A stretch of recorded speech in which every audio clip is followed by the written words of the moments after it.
Hello, my name is Marcus. I'm the compiler of a collection of therapy quotes entitled 1001 Windmills of the Mind, a collection of advanced self-help quotes taken from something called the psychodynamic or the psychoanalytic perspective, which long ago, as I understand, referred to by some, perhaps many, as philosophical medicine and narrative medicine.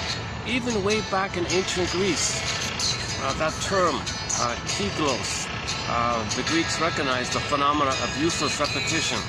Repetition where you don't learn, you repeat but don't learn.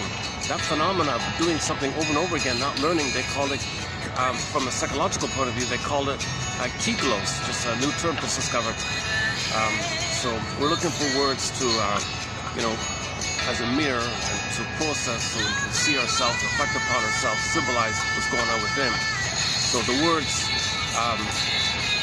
help us to identify something invisible that we don't see but it's real. So we need something on the outside called a symbol, for example. So myths and fairy tales are symbols for psychological trauma, emotional trauma.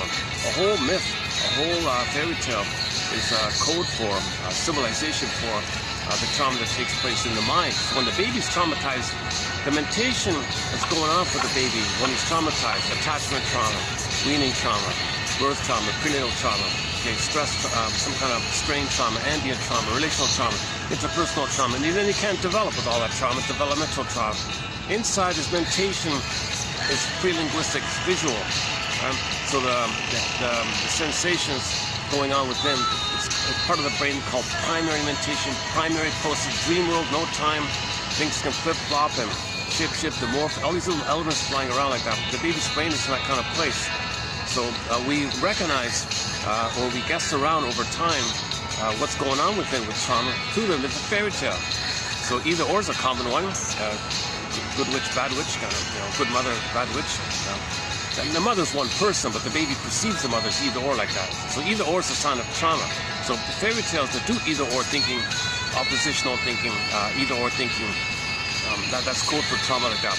Our natural way of thinking is meant to be like three-dimensional, third side of the coin, deeper, what's the motivation, what's the context, right? Like regular thinking is you look for people crying for love, people in pain, people communicating in code.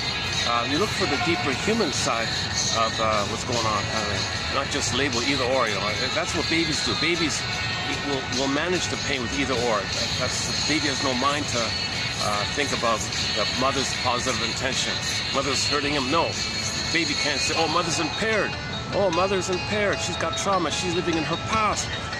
In her past, she didn't get a developmental process where she had an eye to love me. So she's stuck in the past, living in the past. The present for her is still the